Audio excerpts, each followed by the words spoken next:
दोस्तों, महाशिवरात्रि की आप सभी को हार्दिक शुभकामनाएं।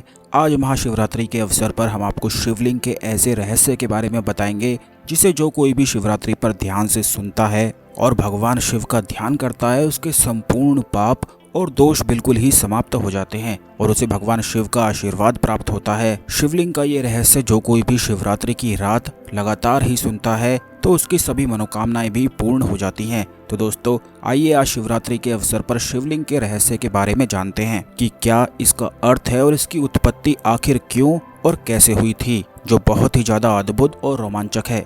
तो जल्दी से वीडियो को लाइक करके कमेंट में हर हर महादेव, ओम नमः शिवाय लिख दें और अगर अभी तक आपने हमारे चैनल को सब्सक्राइब नहीं किया है तो तुरंत कर लीजिए और बेल बटन भी दबा दें, जिससे आने वाले सभी खास वीडियो आपको समय पर मिलते रहेंगे। ऐसा कहा जाता है कि इस ब्रह्मांड के सृष्टि बनने से पहले पृथ्वी एक अंतहीन शक्ति थी। सृष्टि बनने के बाद भगवान विष्णु पैदा हुए और भगवान विष्णु की नाभि से पैदा हुए भगवान ब्रह्मा। पृथ्वी पर पैदा होने के बाद कई सालों तक इन दोनों में ही युद्ध होता रहा। दोनों आपस में एक दूसरे को ज्यादा शक्तिशाली मानते रहे। कोई कहता था मैं शक्तिशाली हूँ तो कोई कहता था मैं शक्तिशाली हूँ। तभी आकाश में एक चमकता हुआ पत्थर दिखाई दिया और आकाशवाणी हुई कि जो इस पत्थर का अंत ढूंढ लेगा उसे ही ज्यादा शक्तिशाली माना जाएगा। और वह पत्थर कोई ऐसा वैसा पत्थर नहीं था, बल्कि स्वयं शिवलिंग था। पत्थर का अंत ढूंढने के लिए भगवान विष्णु नीचे की ओर गए और भगवान ब्रह्मा ऊपर की ओर चले गए।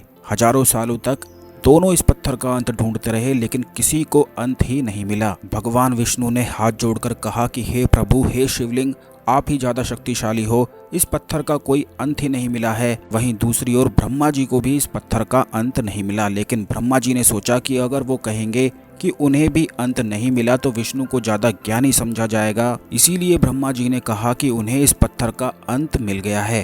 तभी आकाशवाणी हुई कि मैं शिवलिंग हूँ और ना ही मेरा कोई अंत है और ना ही कोई शुरुआत है। तभी उस शिवलिंग से भगवान शिव जी प्रकट हुए और सच बोलने के लिए भगवान विष्णु को वरदान मिलता है, तो वहीं झूठ बोलने के लिए भगवान ब्रह्मा को श्राप दिया जाता है कि कोई भी उनकी पूजा नहीं करेगा। हालांकि बाद में ब्रह्मा ने श्राप से अपने आप को मुक्त करा लिया। ब्रह्मा जी को सृष्टि का रचयिता कहा जाता है, तो वहीं विष्णु जी को सृष्टि का रक्षक कहा जाता है। और किसी भी चीज को चलाने के लिए उसका बैलेंस होना बहुत ही ज्यादा जरूरी होता है। इसीलिए ब्रह्मांड में संतुलन पैदा करने के लिए, बैलेंस बनाने के लिए शिवलिंग की उत्पत्ति हो गई। और इसी रहस्य के कारण कहा जाता है कि भगवान शिव का ना तो कोई अंत है और ना ही आरंभ है। बिना उनके इस सृष्टि का संचालन हो ही नहीं सकता है, बल्कि सृष्टि में और ब्रह्मांड में संतुलन बनाने के लिए ही भगवान शिव को जाना जाता है। और हिंदू धर्म में तो शिवलिंग को पूरे ब्रह्मांड का ही प्रतीक माना जाता है। इसीलिए